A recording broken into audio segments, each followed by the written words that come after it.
Hello? I've had quite an unexpected experience as a Spanish instructor. Never did I anticipate something like this happening with a student. Ultimately, I'm very pleased with the outcome. After graduating with a degree in Spanish, I studied abroad. While living overseas, I worked part-time at an insurance company. And upon arriving in the U.S., I spent a long time as an insurance agent. I was incredibly busy meeting with clients and made a decent amount of money. However, my health began to suffer. Often, I had to join clients for drinks in the evenings, and I worried this lifestyle would eventually harm my health, leading me to quit my job as an agent. Now, I'm professionally tutoring Spanish, helping both students preparing for exams and those looking to enter the job market. Even after quitting, I stayed in touch with some clients, one of whom referred me to tutor Spanish to an elementary student named James. I was astonished the first time I met James's mother. Throughout my career in insurance, I've met many people, but none as beautiful as her. She could easily be mistaken for a model with her tall stature, slim figure, straight nose, and big eyes. It was so dazzling that I felt nervous during our consultation. She mentioned she was in her early 30s, having married and given birth right after college. She laughed, saying she regretted not being able to hang out much with her friends because of her early pregnancy, but she looked genuinely happy. James was a smart kid with great focus. He followed along well in my classes and diligently completed his homework. I would reward him with small toys that kids his age would enjoy, and he would smile brightly.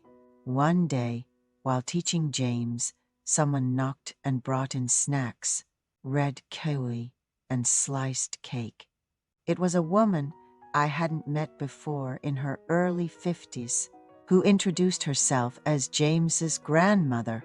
She expressed a desire to learn Spanish as well, explaining that she often travels with her friends and felt like a mute, not being able to order food or shop on her own.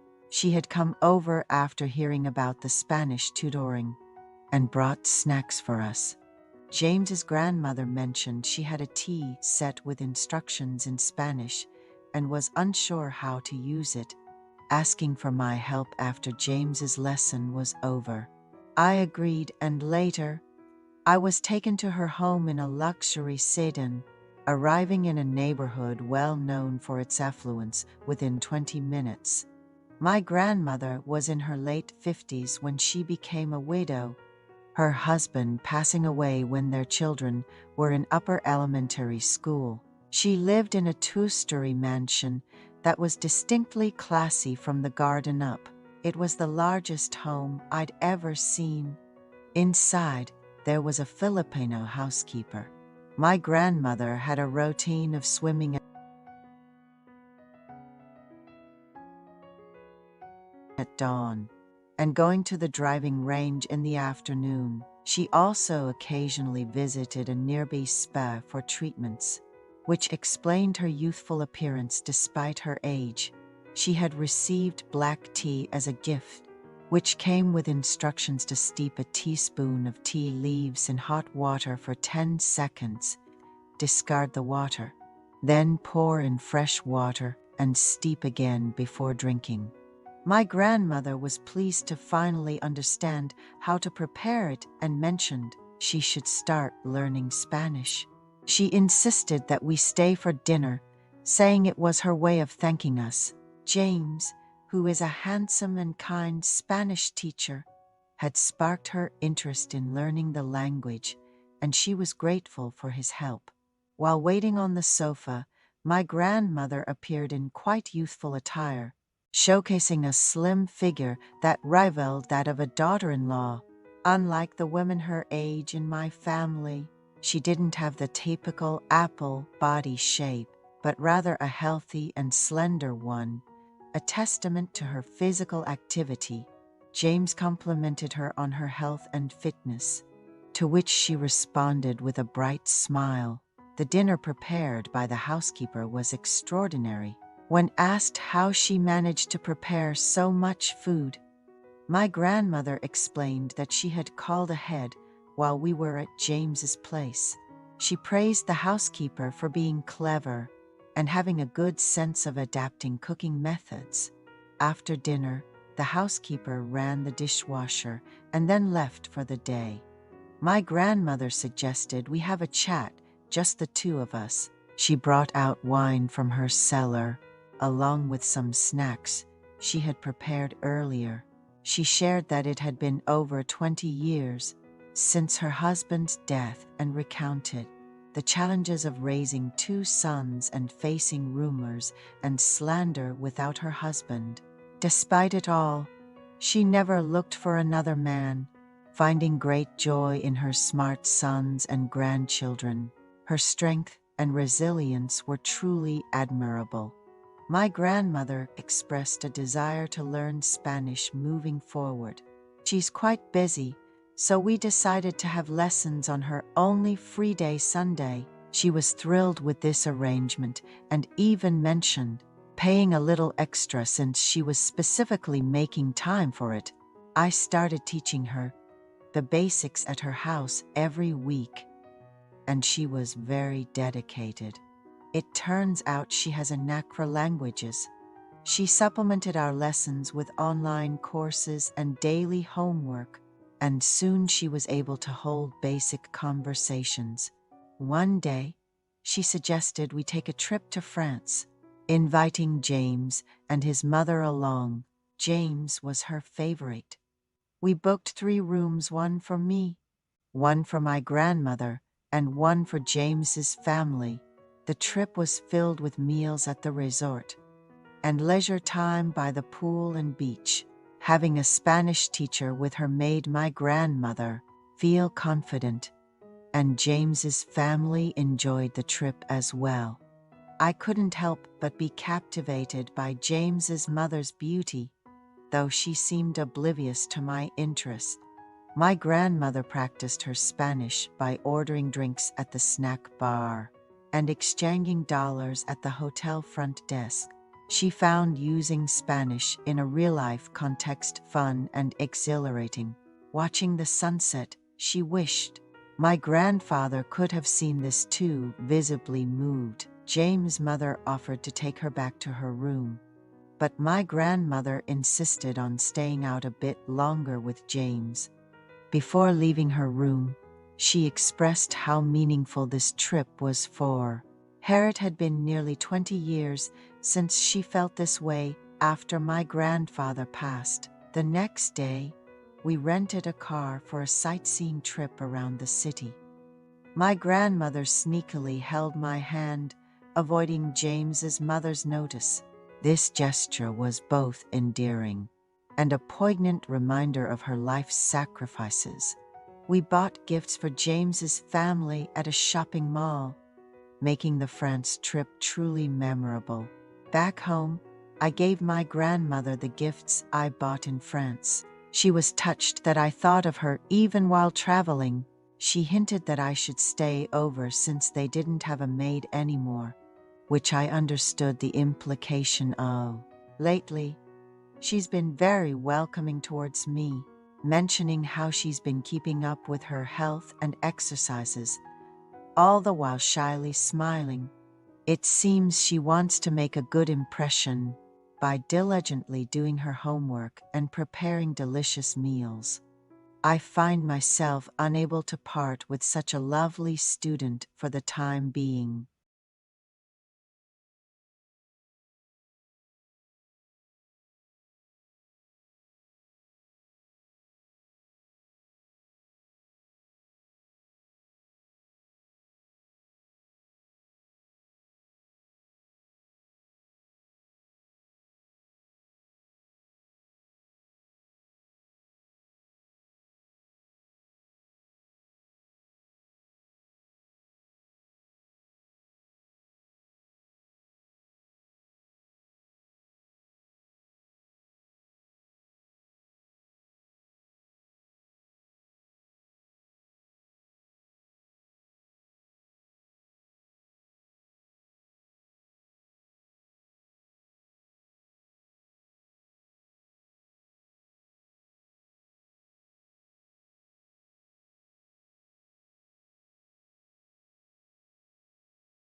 Welcome to Lost Relation Chronicles.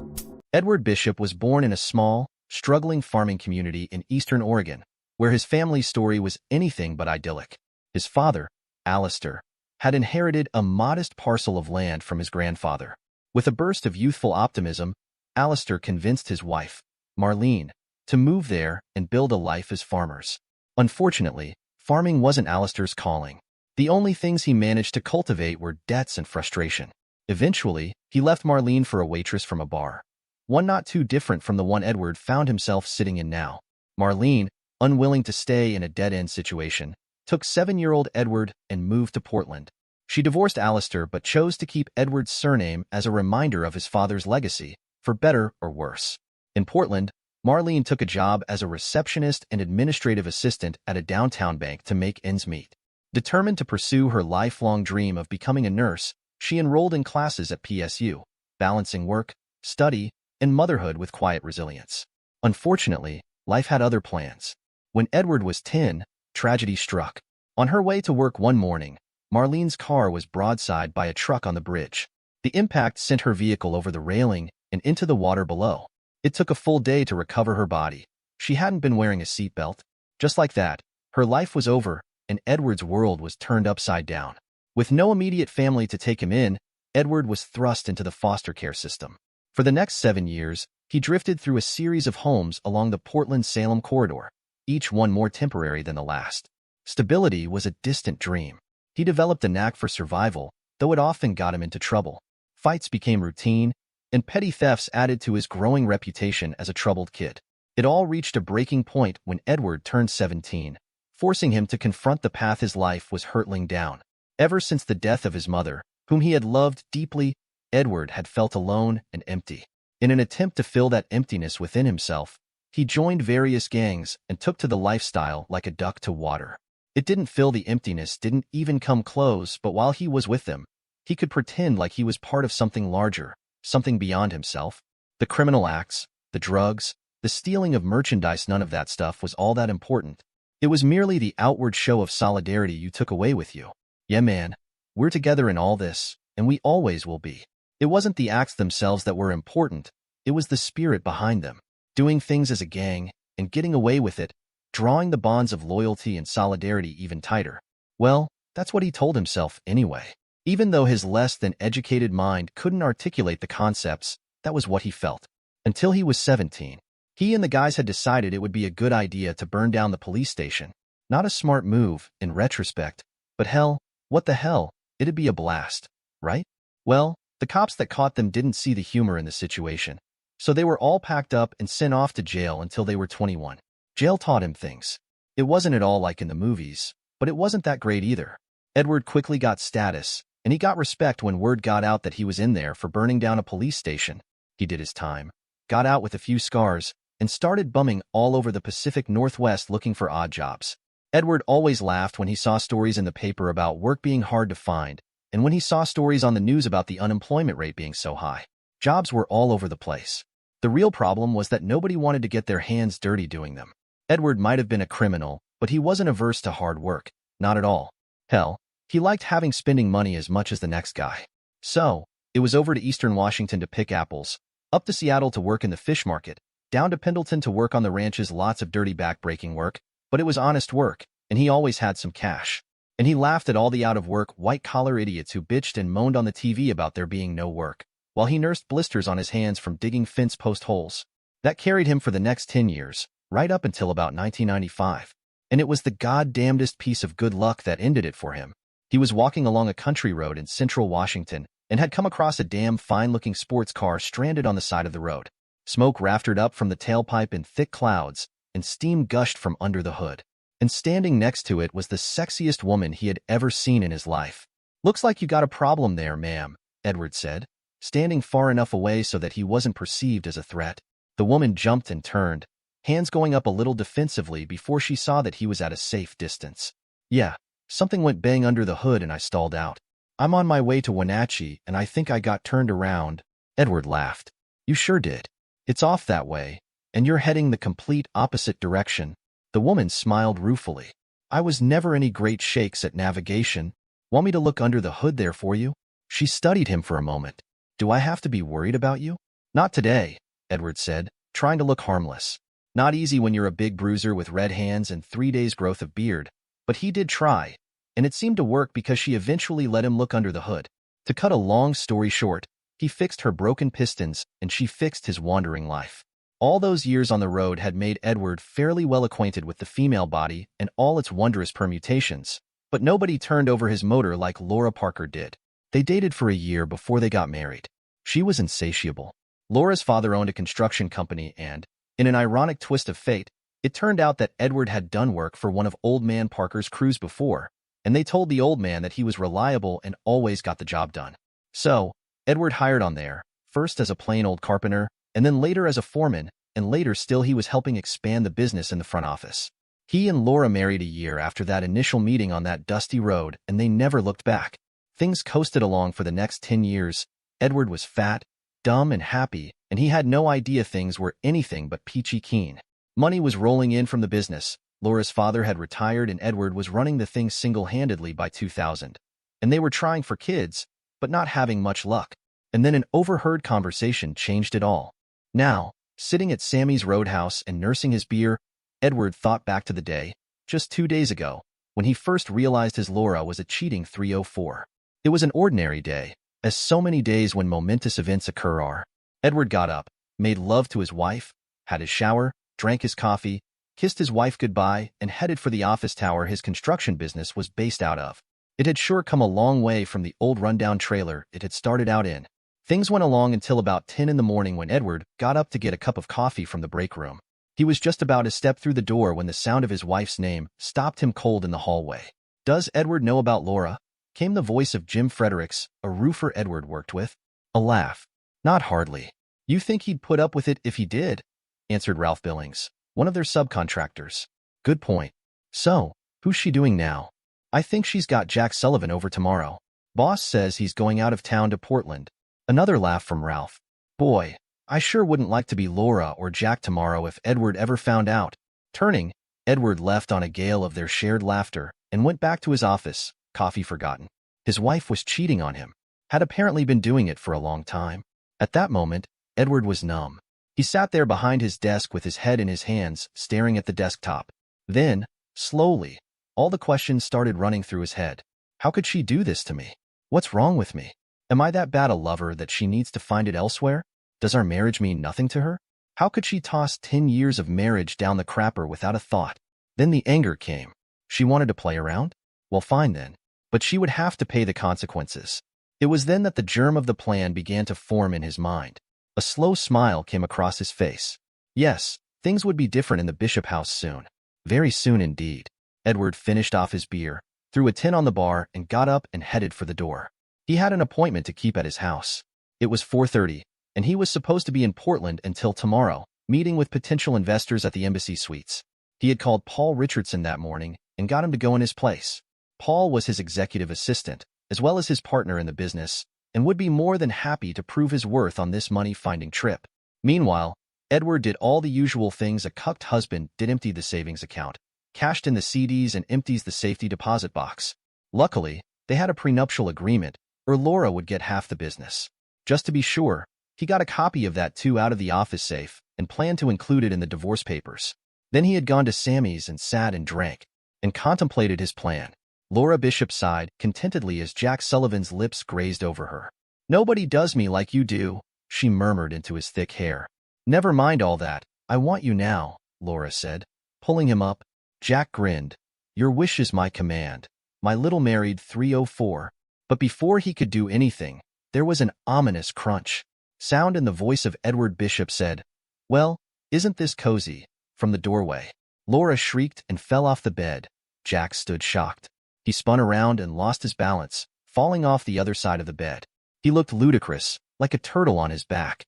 "Seems my loving wife has been very naughty indeed," said Edward in a calm, almost gentle voice, advancing into the room with a 10-gauge shotgun cradled in his hands, pointed straight at Jack, who was frantically trying to scramble off the floor and cover up his nakedness at the same time. "Edward, it isn't what you think." "Be quiet, Laura," Edward said in his new calm and gentle voice, not looking at her, but gaze trained steadily on Jack, who was standing, back against the wall and hands over his crotch, cringing away from the barrel of the shotgun, which looked roughly the diameter of a drainpipe. But Edward, I said be quiet, Edward said in his calm and gentle voice. You'll get your turn soon enough, my darling wife. It's time for me and old Jackie here to have a serious discussion now. What are you going to do? Edward ignored Jack's question and continued to stand there, cradling the shotgun and looking at him interestedly, like he was a new bug on a microscope.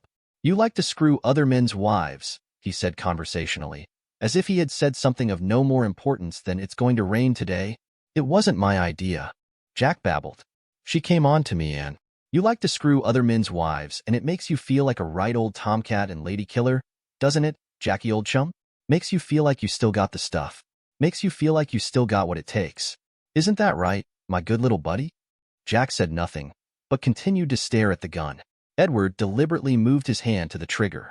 Yes, yes, whatever you say. Jack screamed, a jet of urine spurting out of him. Well now, that's good, said Edward, still sounding conversational and ignoring the small puddle at Jack's feet. And you could have gone right on feeling that way, except you picked the wrong man's wife to screw, my friend. Edward, please, can't we talk about this? Laura asked, huddled in a trembling heap on the side of the bed. One more time, Laura, be quiet or I'll gag you, Edward said, still not looking at her. Now, you like to screw other men's wives. We already established that, Edward said, still addressing a trembling Jack. But you also like to screw other men's wives, and especially my wife.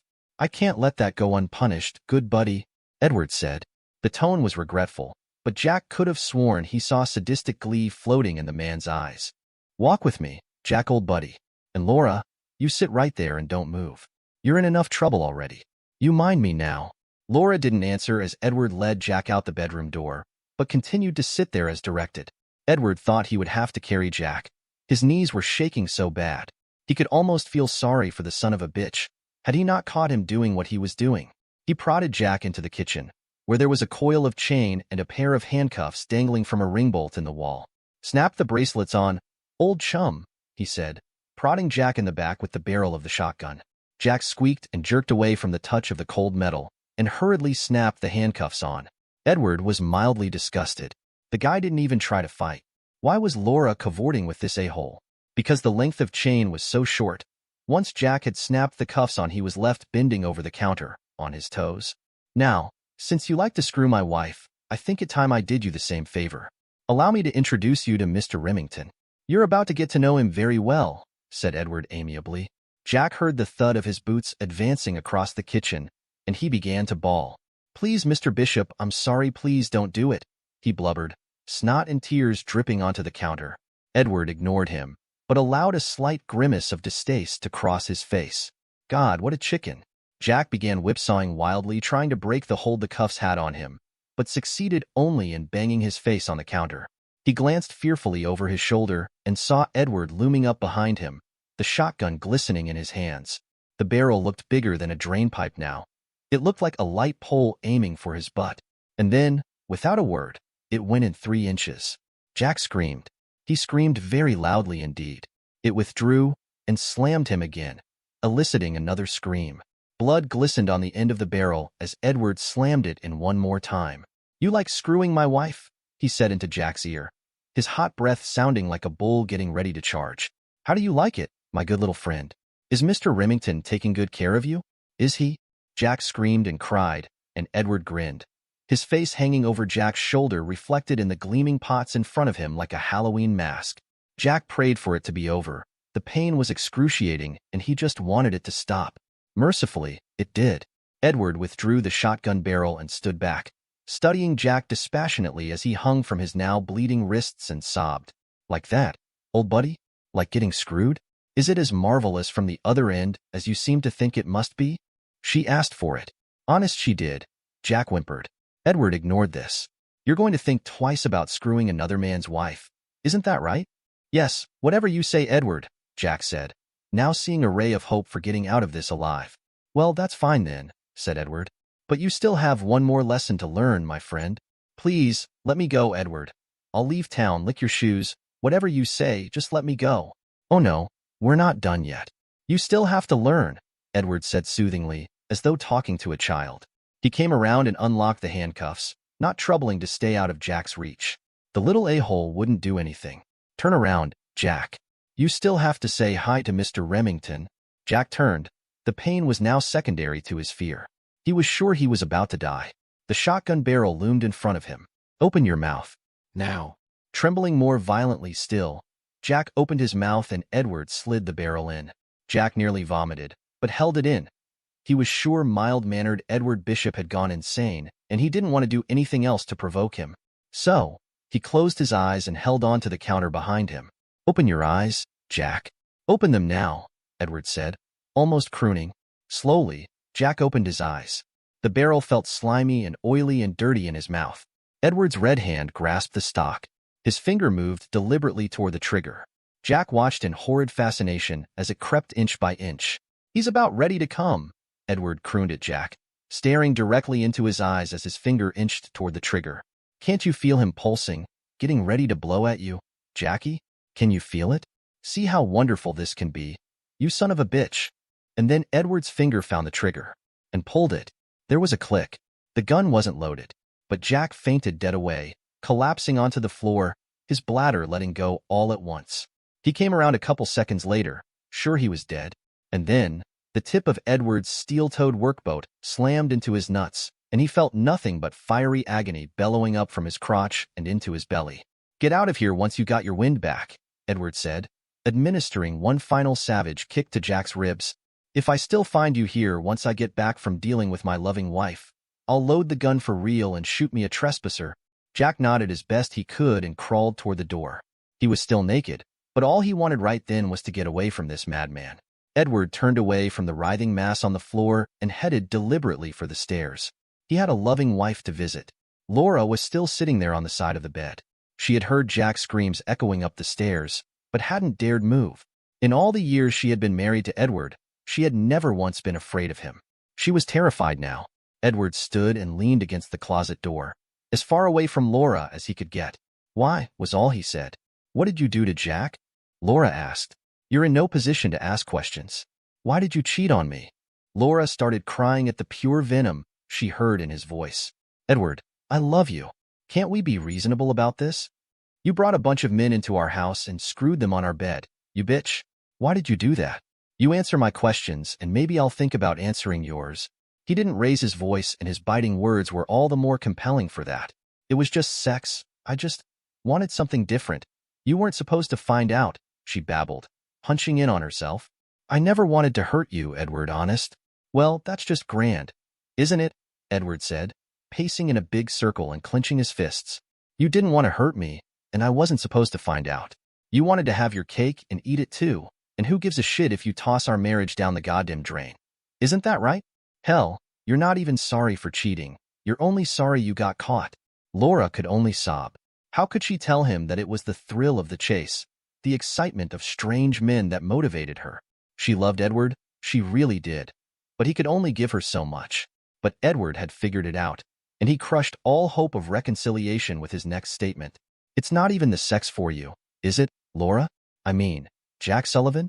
He's a stupid accountant. It's the cheap thrill for you, isn't that right? Laura said nothing, but continued to cry. You disgust me, Edward said, slumping as though all the fight had gone out of him. He really had loved this woman once, would have done anything for her. You threw your marriage away because you can't remember that you're a grown-up and not 16 anymore. Get dressed and get the hell out of here. Maybe you can kiss Jack Sullivan all better, he sneered, leaving the room and heading downstairs. Sure enough, Jackie boy was gone, leaving only a trail of blood behind. Goddamn spineless. Edward cleaned it up, listening with half an ear as Laura scurried around upstairs, hopefully packing a bag. He took the ring bolt off the wall and brought it back into the garage with the chain and cuffs, and stored them back in his toolbox. He had let the inner animal out, the one who was always in charge back in his gang days when there was a rumble on, and putting him back to sleep was tough. His hands shook and his head throbbed. When he got back in, Laura was heading out the front door with a suitcase. She threw him a sad look, which he ignored, before closing it, more tears staining her cheeks. Stupid, faithless bitch. Edward never heard from her directly again. 3 months later, the divorce was finalized. Jack Sullivan had vanished, leaving Washington behind without a trace. Laura fled to California, and word reached Edward through his contacts that she had taken up the life of a biker groupie. During the divorce proceedings, Laura bombarded Edward's voicemail with countless messages, pleading with him to reconsider. She promised to change, begged for another chance, and even offered assurances that he could set the terms to keep her in line. But Edward refused to entertain the idea. Once trust was shattered, it was gone for good. He knew there would be no rebuilding it, no way to erase the doubts. He didn't want to spend the rest of his life questioning every missed call, every late night, or every suspicious mark on her clothes. Instead, he deleted her messages and let the lawyers handle everything. When it was finally over, Edward's life returned to its usual rhythm. His business continued to thrive, and he kept up his habit of joining his crews on job sites. Yet, a nagging question lingered in the back of his mind. How many of these guys had Laura been with? It was a question he never dared to investigate, preferring the peace of ignorance over the torment of knowing. Dear listeners, please share your thoughts in the comments section below, and don't forget to like, share, and subscribe.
Welcome to my channel. Support our channel by subscribing. Your subscription helps us grow and create more intriguing content like this. Now let's dive into today's story. Ethan Reed had planned the evening meticulously, hoping to revive the spark in his marriage with Chloe. As a high-powered corporate lawyer, he knew he'd been neglecting their relationship. Long hours, endless deadlines, and mounting responsibilities had drained him, and Chloe's once bright eyes seemed a little duller every time he returned home. Tonight, however, was different. He'd taken time off, arranged a beautiful dinner, and prepared for an evening where they could just be themselves, away from the pressures of life. Chloe had seemed excited, too, dressing up in a way that reminded him of the early days of their relationship, when she was more carefree and adventurous. Dinner started off wonderfully, with soft music in the background and laughter filling the air. But as the evening wore on, Ethan noticed something odd. Chloe's gaze would drift, her laughter seemed slightly forced, and she kept glancing at her phone. When he asked if she was all right, she brushed him off, claiming she was simply tired from a long day at work. Ethan let it go, not wanting to spoil the night with suspicion. Little did he know. This was only the beginning of what would be a night that changed everything. After dinner, they watched a movie together, but Ethan noticed Chloe was distracted, scrolling through her phone at times. He tried to ignore it, hoping she would eventually relax. But when they finally went to bed, he was surprised to wake up in the middle of the night, realizing Chloe wasn't next to him. A soft, muffled laughter drifted from the living room. Confused and a little annoyed, he slipped out of bed to investigate.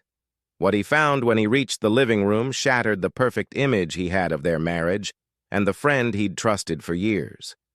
As Ethan approached the living room, he could hear voices, laughter, and soft conversation. He recognized his best friend Lucas's voice immediately.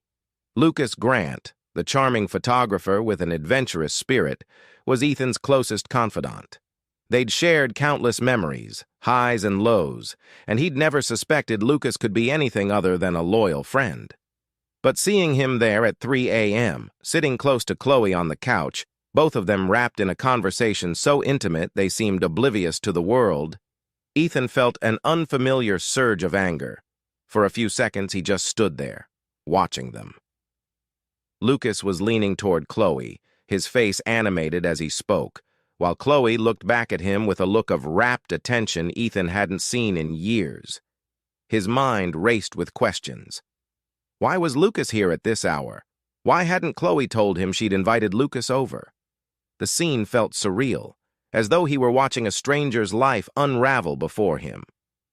Finally, unable to contain himself, Ethan cleared his throat. Both Chloe and Lucas jerked back, startled by his presence. Chloe's face flushed as she struggled for words while Lucas gave an awkward smile. "Ethan, we didn't mean to wake you up," he said, his voice filled with forced nonchalance. But Ethan wasn't buying it. He asked them directly and without room for evasion what was going on. Chloe looked at Lucas as though searching for guidance, before responding with a hesitant, "We were just catching up." The uneasy silence that followed spoke volumes, but it was nothing compared to what Chloe was about to reveal. After a tense silence, Chloe took a deep breath, her gaze shifting between Ethan and Lucas. "Ethan, there's something you need to know," she began, her voice barely above a whisper. Lucas looked away, avoiding Ethan's piercing glare. Chloe explained, with a trembling voice, that she and Lucas felt an inexplicable bond, a connection that went beyond simple friendship. Ethan's heart pounded as Chloe continued, "We both feel like we've known each other before, like we were once close, maybe even childhood sweethearts." Ethan's mind reeled. Childhood sweethearts in another life? The idea seemed absurd, almost laughable, yet the earnestness in Chloe's eyes and the strange, conflicted expression on Lucas's face kept him silent. Chloe tried to explain, stumbling over her words as she described vivid dreams she'd had recently. dreams where she and Lucas shared a life together in some distant, forgotten era. She admitted that these dreams were so intense they left her feeling disoriented, as though pieces of her past were merging with her present. Lucas spoke up, finally breaking his silence. He too had been experiencing flashes of strange memories, moments that felt eerily familiar whenever he was around Chloe. He swore to Ethan that he had no intentions of interfering with his marriage, but this connection with Chloe was something he couldn't ignore. Ethan, a man of logic and reason, found himself caught between anger and disbelief. The thought of his wife and best friend sharing a connection beyond his reach left him feeling powerless and betrayed. Unable to sleep, Ethan decided to confront Lucas the next day. He demanded answers, and Lucas, though visibly uncomfortable, admitted he'd felt something unusual between him and Chloe for a long time.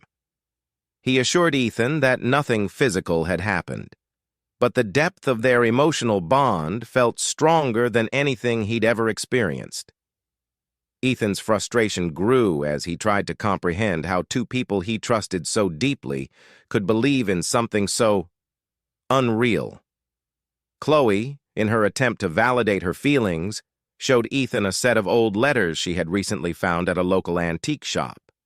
These letters, faded and yellowed with age, told the story of a young couple who were torn apart by circumstances. The woman's name was Clara, and the man's name was Lucian, eerily similar to their own names. As Ethan read through the letters, he felt an unsettling chill, as though he were holding fragments of a forgotten reality.